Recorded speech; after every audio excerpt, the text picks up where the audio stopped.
Hi, Brennar and Brexy. This is Grammy and Pawpaw. Tonight we're going to read Sneetches.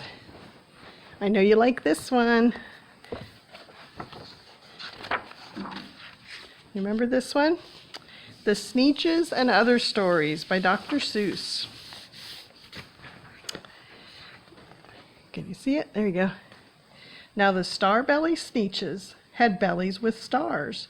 The plain-belly Sneetches had none upon theirs. Those stars weren't so big. They were really so small. You might think such a thing wouldn't matter at all. But because they had stars, all the star-belly Sneetches would brag we're the best kind of Sneetch on the beaches. With their snoots in the air, they would sniff and they'd snort. We'll have nothing to do with the plain-belly sort. And whenever they met some, when they were out walking, they'd hike right on past them without even talking. When the star-belly children went out to play, could a plain belly get in the game? Not at all. You could only play if your bellies had stars, and the plain-belly children had none upon theirs. I missed a word. When the star-belly Sneetches had frankfurter roasts, or picnics or parties or marshmallow toasts, they never invited the plain-belly Sneetches. They left them out in the cold, in the dark of the beaches. They kept them away, never let them come near, and that's how they treated them year after year. Then one day, it seems, while the plain-belly Sneetches were moping and doping alone on the beaches, just sitting there wishing their bellies had stars, a stranger zipped up in the strangest of cars. "My friends," he announced in a voice clear and keen, "my name is Sylvester McMonkey McBean. And I've heard of your troubles, I've heard you're unhappy, but I can fix that, I'm the fix-it-up chappie. I've come here to help you, I have what you need, and my prices are low, and I work at great speed. And my work is 100% guaranteed." Then quickly, Sylvester McMonkey McBean put together a very peculiar machine.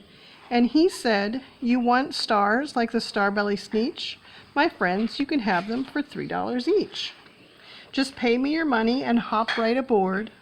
So they clambered inside. Then the big machine roared, and it clonked, and it bonked, and it jerked, and it burked, and it bopped them about. But the thing really worked. When the plain-belly Sneetches popped out, they had stars. They actually did. They had stars upon theirs. Then they yelled at the ones who had stars at the start. "We're exactly like you. You can't tell us apart. We're all just the same now, you snooty old smarties, and now we can go to your frankfurter parties." "Good grief," groaned the ones who had stars at the first. "We're still the best Sneetches, and they are the worst. But now how in the world will we know," they all frowned, "if which kind is what or the other way around?" Then up came McBean with a very sly wink, and he said, "Things are not quite as bad as you think. So you don't know who's who. That is perfectly true. But come with me, friends. Do you know what I'll do? I'll make you again the best Sneetches on the beaches, and all it will cost you is $10 eaches." "Belly stars are no longer in style," said McBean. "What you need is a trip through my stars off machine. This wondrous contraption will take off your stars, so you won't look like the Sneetches who have them on theirs." And that handy machine worked very precisely, removed all the stars from their tummies quite nicely. Then with snoots in the air they paraded about, they opened their beaks and they let out a shout. "We know who is who, now there's no doubt. The best kind of Sneetches are Sneetches without." Then, of course, those with stars got frightfully mad. To be wearing a star now was frightfully bad. Then, of course, old Sylvester McMonkey McBean invited them into his stars off machine. And then, of course, from then on, you probably guess, things really got into a horrible mess. All the rest of the day, on those wild screaming beaches, the fix-it-up chappie kept fixing up Sneetches. Off again, on again, in again, out again. Through the machines they raced around and about again, changing their stars every minute or two. They kept paying money, they kept running through, until neither the plane nor the starbellies knew whether this one was that or that one was this, or which one was one or which one was who. Then, when every last cent of their money was spent, the fix-it-up chappie packed up and he went. He laughed as he drove in his car up the beach. They will never learn. No, you can't teach a Sneetch. But McBean was quite wrong, I'm quite happy to say, that the Sneetches really got quite smart on that day. The day they decided that Sneetches are Sneetches, and no kind of Sneetch is the best on the beaches. That day all the Sneetches got stars, and whether they had one or not upon theirs.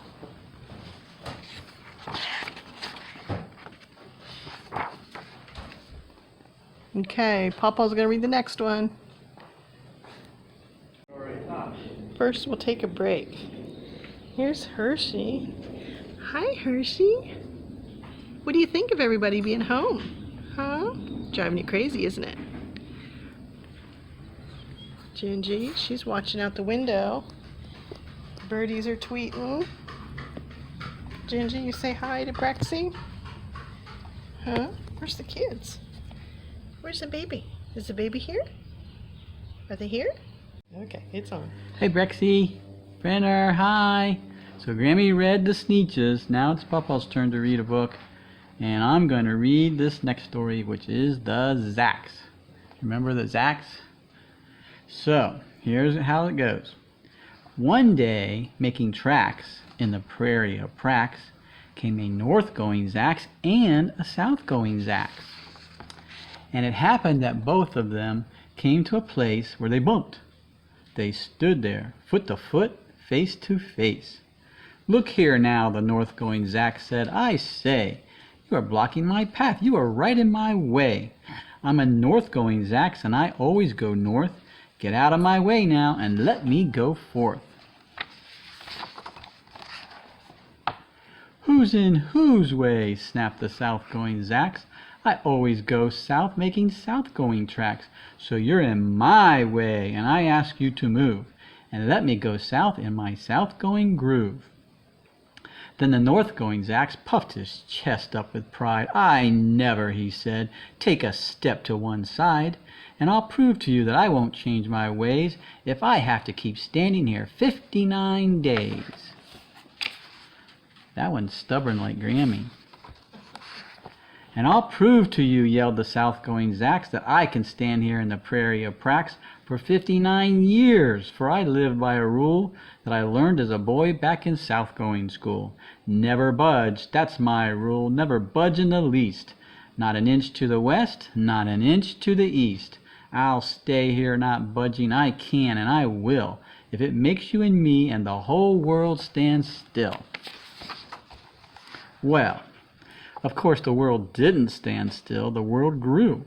In a couple of years the new highway came through, and they built it right over those two stubborn Zacks and left them there standing unbudged in their tracks.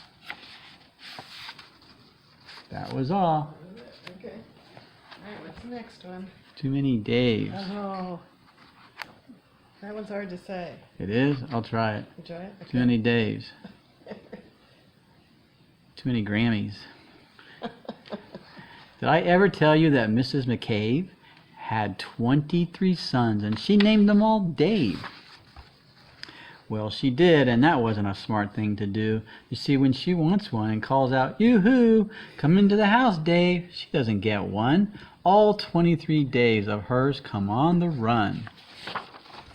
This makes things quite difficult at the McCaves, as you can imagine with so many Daves, and often she wishes that when they were born, she had named one of them Bootkin and Horn, and one of them Hoos Foos, and one of them Snim, and one of them Hot Shot, and one Sunny Jim, and one of them Shad Track, and one of them Blinky, and one of them Stuffy, and one of them Stinky, another one Put Put, another one Moonface, another one Marvin or Gravel Balloon Face, and one of them Ziggy, and one Zoggy Muff, one Buffalo Bill, and one Biffalo Buff, and one of them Sneepy, and one of them Weepy Weed, and one Paris Garters, and one Harris Tweed, and one of them Sir Michael Carmichael Zut, and one of them Oliver Bolivar Butt, and one of them Zanzibar Buck Buck McFate, but she didn't do it, and now it's too late. That was the end. Okay. You turn it off, Granny. You want to read this one? Yeah, I'll read the next one here. Here. Okay, thanks, Papa, for reading those ones. This one's What Was I Scared Of? Well, I was walking in the night and I saw nothing scary, for I have never been afraid of anything, not very. Then I was deep within the woods, when suddenly I spied them. I saw a pair of pale green pants with nobody inside them. I wasn't scared, but yet I stopped. What could those pants be there for? And what could a pair of pants at night be standing in the air for? And then they moved, those empty pants. They kind of started jumping, and then my heart, I must admit, it started thumping. So I got out fast as I could go, sir. I wasn't scared, but pants like that, I do not care for, no, sir. After that 1 week went by, then one dark night in Greenwich, I had an errand there and fetched some Greenwich spinach. Well, I had fetched the spinach. I started back through town when those pants raced around the corner and they almost knocked me down. I lost my Greenwich spinach, but I didn't even care. I ran for home, believe me. I really had a scare. Now bicycles were never made for pale green pants to ride them, especially spooky pale green pants with nobody inside them. And the next night I was fishing for doubt trout on Rover River when those pants came rowing towards me. Well, I started in to shiver. And by now I was so frightened that I'll tell you, but I hate to. I screamed and rode away and lost my hook and line and bait too. I ran and found a brickle bush. I hid myself away. I got brickles in my britches, but I stayed there anyway. I stayed all night, next night too. I'd be there still, no doubt, if I had an errand, but I had an errand, so the next night I went out. I had to do an errand. I had to pick a peck of snide in a dark and gloomy snide field that was almost 9 miles wide. I said I do not fear those pants with nobody inside them. I said and said and said those words. I said them, but I lied them. Then I reached inside a snide bush, and the next thing that I knew, I felt my hand touch someone, and I'll bet that you know who.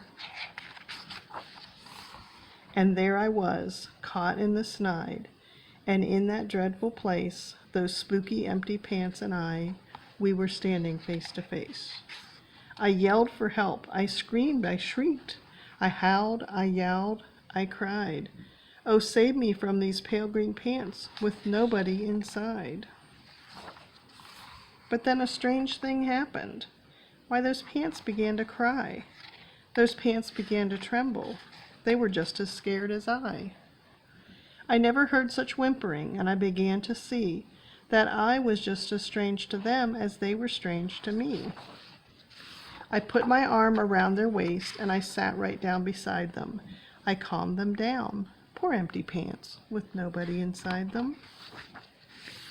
And now we meet quite often, those empty pants and I. We never shake or tremble. We both smile, and we say hi. Okay, I hope you enjoyed that. Tell us what book you want to read next, Rexy. Love you guys.